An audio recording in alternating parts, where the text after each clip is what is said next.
I did not plan to go down this rabbit hole. The information just multiplied. Such a hairy situation. It's Wabbit season, y'all. Welcome to the voicemail box of your local friendly Necromancer. Our hours of operation are Monday through Friday, 12 a.m. to 3 a.m. Please leave a detailed message on which human, animal, or vicious hellbeast you would like to resurrect. Your call will be returned within 3 business days to book an appointment. Please ensure to have your down payment of your soul or firstborn child, or the soul or firstborn child of another being if you do not have one, at the time of your appointment.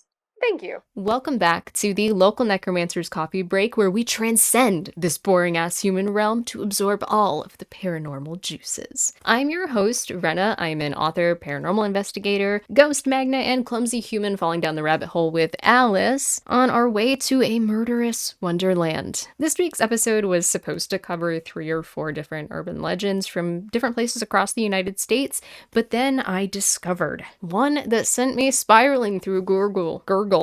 Wow. I went spiraling through Google on the hunt for some blood-chilling knowledge on the Bunny Man. And you know, when one of your best friends is nicknamed Murder Bunny, and you find an actual murder bunny, you can bet your ass I'm going down this rabbit hole. Just a slight trigger warning before we go into today's episode. This does feature, unfortunately, the torture and killing of both animals and humans, including minors. So be aware, this is not the case for the faint of heart, or if you don't like that stuff, you might want to skip this episode. So let's hop down this bunny trail together, shall we? Picture it. Fairfax County, Virginia, 1970. It's a mid-October evening, and you are visiting family in the town of Burke. After attending an Air Force Navy football game, you and your fiancé return to your uncle's home around midnight and park in a field across the street. It feels like any normal night, until you notice someone running from the bushes behind your car, and an axe smashes through your passenger window. This happened to first-year Air Force Academy cadet Robert Bennett and his fiancée around October 19th, 1970. The dates can differ between sources. With their passenger window obliterated, they noticed a man dressed in white outside their vehicle, with prominent, long bunny ears atop his head. As Robert hurried to drive away before their assailant could strike again,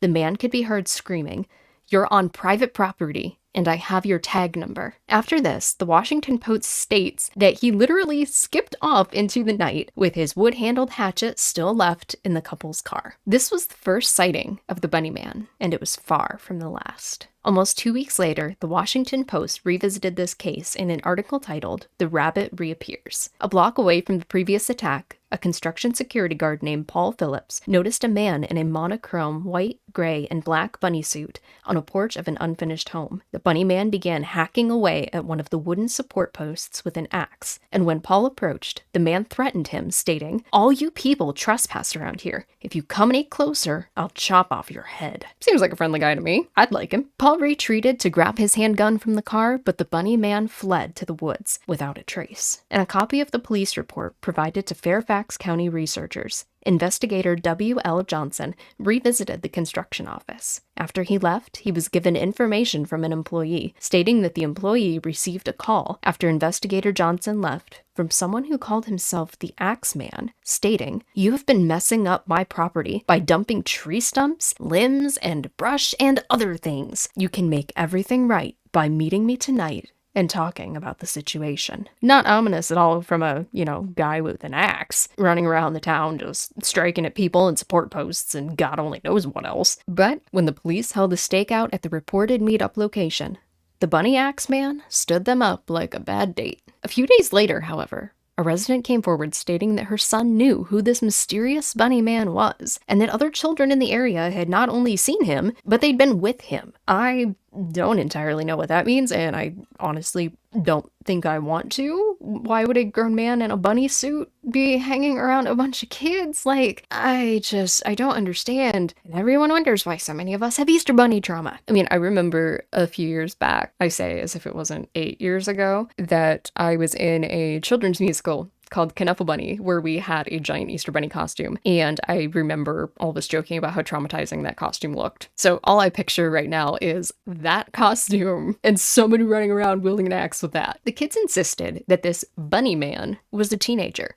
but later admitted to the investigator that They'd never seen him at all, and had only heard their friends talking about him. It was like the town's biggest game of serial axe-wielding telephone. Before long, lack of evidence forced both the case of the Axeman and the first attack on Robert and his fiancée to be closed. One would assume that this giant rabbit was either a non-existent being framed like Roger, or a disgruntled citizen who really hated people on his property, or even within like 10 miles of his property. I mean, really, just don't get near this guy. He just doesn't like people.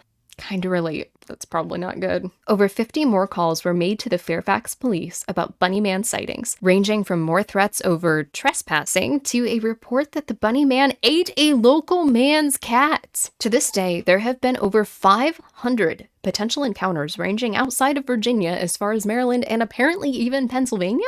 It definitely has to be southern Pennsylvania because I have never heard of this before and I live in Pennsylvania. And now more than a few people have claimed to know where this hairy fellow started out, with countless variations to his villain origin story available on the internet. Many believe the Bunny Man to be Douglas Griffin, who was reportedly held in an asylum near Clifton, Virginia in 1904 after murdering members of his family on Easter Sunday. Clifton residents were concerned about having these patients, or inmates as they were called, so close to their homes and children, which eventually resulted in the asylum being shut down. The inmates were then transferred via bus to a nearby prison, but they wouldn't complete their journey. Their bus crashed near a bridge in Clifton, but stories differ of whether this was a sheer accident or an inmate-driven escape plot. Most of the inmates and the driver were unfortunately killed, but 10 convicts fled the scene. Police scoured the area, recovering 8 of the 10 inmates, but 2 remained at large, Douglas Griffin and a man named Marcus Walster. As police continued their search near the Clifton Bridge, they uncovered a series of harrowing sights, almost a dozen half-eaten bunnies, and a body hanging from the bridge belonging to none other than Marcus Walster. Rigor mortis had long set in,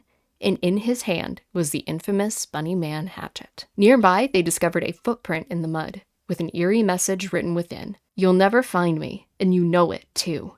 Signed, the Bunny Man. Douglas Griffin was never found, but his reign of terror lived on. The next year, Halloween 1905, tragedy struck the Bunny Man Bridge yet again. Local teenagers had gone to explore the bridge and never returned home, only to be found later hanging from the bridge much like Marcus Walster, with their throats cut and gashes ripping through their abdomens like skinned and gutted rabbits. Further investigation revealed that the wounds were made by a hatchet. On yet another Halloween night, a group of 7 teenagers braved Bunny Man Bridge for a party. Adrienne Hatala was one of them. She was familiar with the stories of this murderer and found herself wary of the scene, and her gut instinct saved her life. A dim light approached the bridge, and around midnight, a bright flash severed the darkness. Her friends' screams echoed, and she was left helpless to save them. In the aftermath, she found her friends' lifeless, mutilated bodies hanging from the bridge, and a bloody axe stuck in their car windshield nearby. She sought help, but her pleas were silenced, and she was later charged with the brutal murders of her friends. These Halloween massacres actually continued apparently in 1913, 1949, and 1976, with an eerily similar MO. Mutilated bodies hung from the infamous Bunny Man Bridge. Now, less murderous Lover's Lane stories were also added into the mix, with our Bunny Man seemingly mimicking every horror movie trope in his crimes. In one account, a teenage couple had parked near a wooded area when a bunny-suited man emerged from the trees with a hatchet that he threw through one of the car windows before fleeing. Shortly after, an old man came out of his nearby home and yelled for the couple to get off his property. Sounds familiar.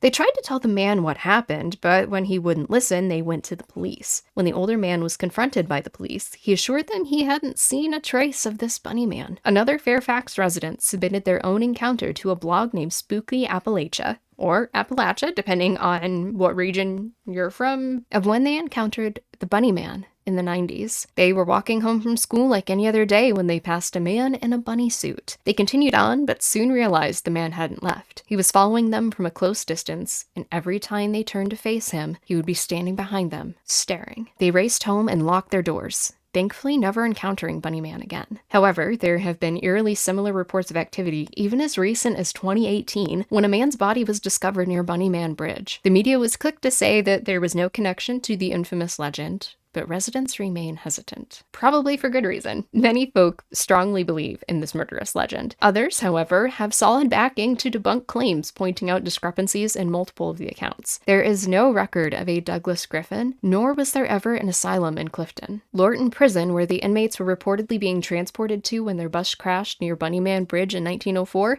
didn't actually open until 1916. And also some records list an old Clifton library as their main source, a building which has never existed. Many of the reported murders, assaults, and encounters have never been verified by legitimate sources and remain hearsay among locals and Bunnyman believers. However, the encounters of Cadet Robert Bennett and Paul Phillips were documented in local papers and police reports, giving stake to the other claims of this axe-wielding rabbit's existence. So, we ask, who really is the Bunnyman? A disgruntled resident who hates people being in his general vicinity? An escaped inmate from a local asylum who decided it was time to go hunting wabbits? An undead fiend hell-bent on murdering woodland critters and becoming the bedtime story parents use to make their children behave or else they'll be hacked apart by a hatchet? We may never know. And with that fun little food for thought, I believe you all to tell me your theories about Bunnyman and who he really is. Let me know in the comments what you think about all these different stories, and drop a like if you enjoyed this unexpected little side quest my brain decided to take me down. Now, do you have any urban legends or haunted encounters, any kind of true paranormal stories of your own? If so, there is a Google form in the description where you can actually submit your own stories to be read on this podcast, or you can shoot me an email at localnecromancerscoffeebreak@gmail.com, which I will also put down in the description, along with all of my resources that I've used for today's podcast. I would love to hear all of your spine-tingling encounters, so please send me as much as you can. Do not worry about length. I want them all. I will see you all next week, so until then, stay safe, don't sell your soul, drink lots of coffee, maybe sprinkle a little water in there, and if you're going under a bridge at midnight and you see a guy with an axe and a bunny suit, do not tell him that Twix are for kids. Just let him have his cereal. Okay? Love you all. Bye!